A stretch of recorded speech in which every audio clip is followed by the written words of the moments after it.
407 years ago, racist vampires started the Civil War. Oh, so we've been told, I guess. This time, we take a look at some lost history and some unbelievable facts when the box office reviews Abraham Lincoln, Vampire Hunter.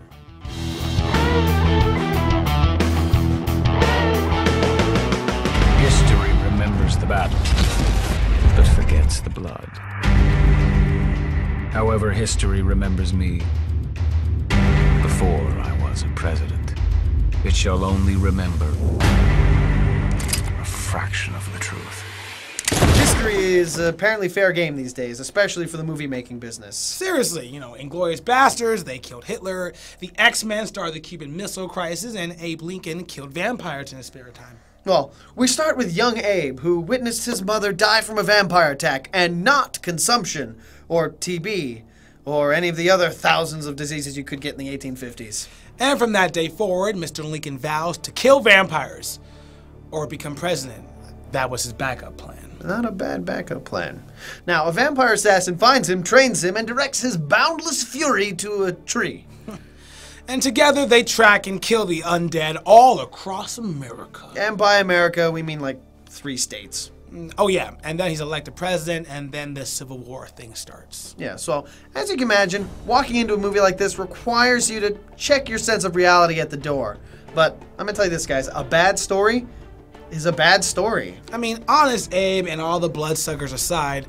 God, that's like a bad band name. Oh, it does sound terrible. Anyway, I mean, this movie was just dumb.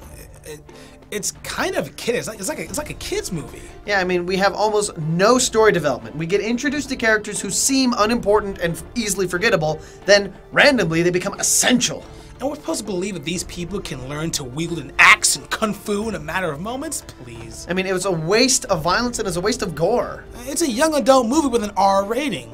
I mean, from what I saw, they went for the R rating. The directors actively tried to get this an R rating for violence and whatever, and it wasn't just being faithful to the story, and I don't know why they did this. I mean, the story, you know, came from a young adult book. I mean, it's geared to 12 to 16-year-olds.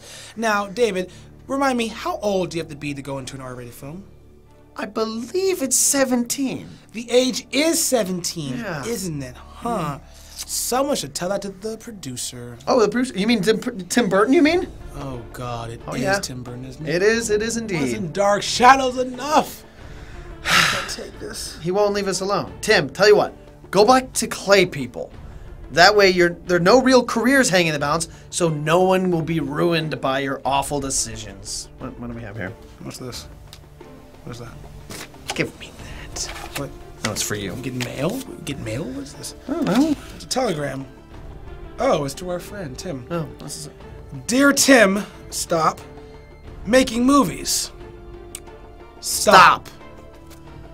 If I were the director, which I wasn't, and you know this because, you know, you can pronounce my name, I would not have let Burton near it. I wouldn't let him near the studio. I wouldn't let him near my children. Just away with you. Still, this is the same guy that brought us Wanted.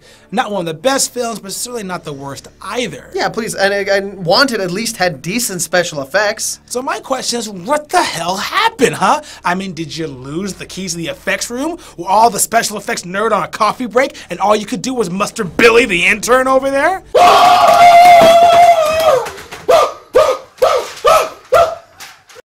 I mean, I've seen better effects on sci-fi original movies at 2 a.m., you know? Gargoyle 6, Return of the Flock.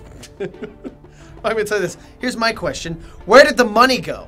You're not Wall Street. I want my answers. You didn't spend it on actors. You filled it with newbies and nobodies. I mean, no one that offended me, but no one that really amazed me either. And it's a hard feat. It is a hard feat to make the Gettysburg Address sound cheesy. Still, Dave, I can't let it go. I mean, the effects were so bad, like offensively bad. It's such a huge step backwards. I mean, you took a movie that's set in the 1860s with effects from the early 90s. What happened? I have no answers for you. I don't. Ugh. All right, guys, so this week's bottom line of Abraham Lincoln Vampire Hunter. DVD it. If you must. Yeah, sure, the title's fun, but, I mean, if I could go back in time, I'd just read the book instead. True. Save the money, stay home. Yeah, so that wraps up this episode of The Box Office. For the full review of Abraham Lincoln Vampire Hunter, check out the blog on the site. Yes, any questions, comments, or concerns? Our email is always open. Send us a line. And join us next time when we take a look at the newest remake of the web-slinging hero when the box office reviews The Amazing Spider-Man.